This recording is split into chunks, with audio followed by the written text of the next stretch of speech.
콤플렉스는 무엇을 통해서 이제 확인이 되냐 하면 신경증을 통해서 확인이 된다 그래요. 결국은 융이 말하는 말이 틀리지 않습니다. 우리 인간은 모두가 다 신경증 환자다라는 이야기를 하거든요. 책에서 그 이야기나 다름이 없어요. 결국은 우리는 모두가, 우리 인간 모두가 콤플렉스를 갖고 있다라고 얘기하는 거나 크게 다르지 않습니다. 그렇다고 한다면 신경증과 정신증은 어떻게 차이가 나느냐? 정신분열증이라는 거는요, 신경증에 비해서요, 엄청나게 관계가 끊어져 있다는 거죠. 차단이 되는 거죠. 연상들의 차단이라든가, 여기서는 보석증이라고 써 있습니다. 이 보석증이라는 게 뭐냐면은, 같은 실수를 계속하는 것. 그리고 이제 이거를 이제 같은 실수를 계속하거나 아니면은 어떠한 행동을 반복적으로 하는 거 있죠. 특정 내용을 계속 반복해서 말하는 이상 행동 같은 거. 이 정신분열은요, 관념의 붕괴는 맞거든요. 그 예를 들면은 어떤 여성이 융의 사례인데요.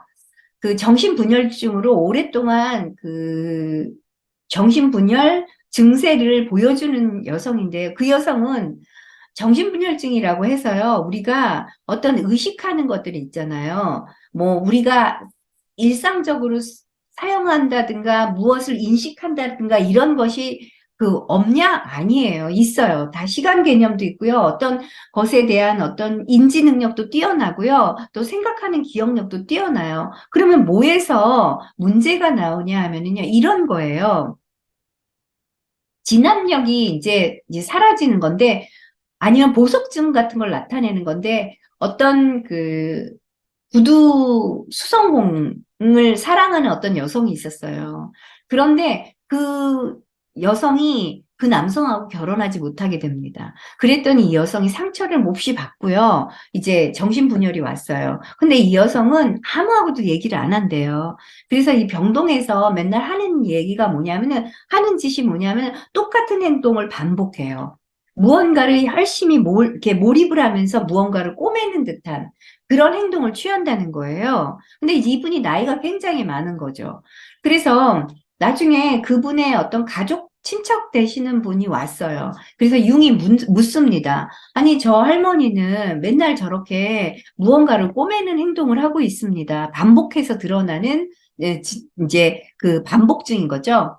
그랬더니 그 사람이 뭐라고 얘기를 해주냐면은 아, 이분이 젊었을 때 사랑하는 사람이 구두 수성공이었다.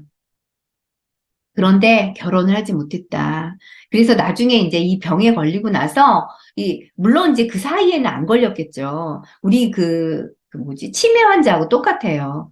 계속 그 어떤 부분에 있어서 계속 그 똑같은 행동을 하는 거죠. 그래서 나중에 융이, 아, 이 행동이 바로 그 남성, 그죠? 구두 수성봉을 생각하면서 그 여성이 계속 그렇게 행동을 하고 있는 것을 보여주는구나, 라는 것을 알게 된 거예요. 네. 그래서 정신분열이라고 해서 크게 일반적인 것하고 많이 차이 나는 부분은 아닌 거예요. 그래서 여기서 뭐라고 얘기하냐면 정신분열증 환자의 꿈이나 일반인의 꿈에나 크게 다르지 않다. 이런 얘기도 하고 있어요. 이제 그 이야기도 이제 여기 이야기에서 나옵니다. 그래서 정상인의 꿈, 차 구별하기 어렵다. 6쪽에서 나오죠? 예. 이 잠재적인 정신병의 발현은요, 정신병의 증례보다는 10분의 1 정도에 불과하지만, 그래도 이 잠재적인 정신병이 발발할 수 있고, 아니면은 다시 재발하지 않고 정상인으로 살 수도 있고, 예, 그런 거죠. 그래서, 이제, 앞서서 사례로 잠재적인 어떤 정신병의 어떤 사례를 보여준 적 있죠, 제가?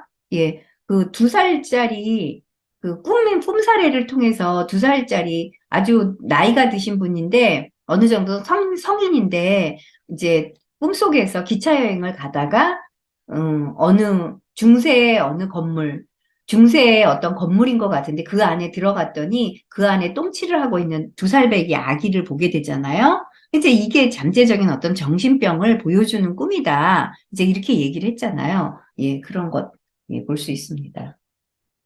그다음에 정신증, 분열증 환자도요, 신경증 환자나 다름없이 행동합니다. 그들은 같은 콤플렉스들과 같은 통상과 요구를 가지고 있습니다.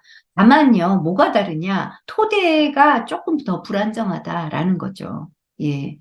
그래서 잠재적인 어떤 증상, 그다음에 히스테리 신경증, 오늘날 해리성 장애라고 하는 것이나 강박 신경증, 뭐 이런 과정에서도 많이 잠재적인 정신병이 드러날 수 있고요. 때로는 발현된 정신병으로 나아갈 수도 있어요.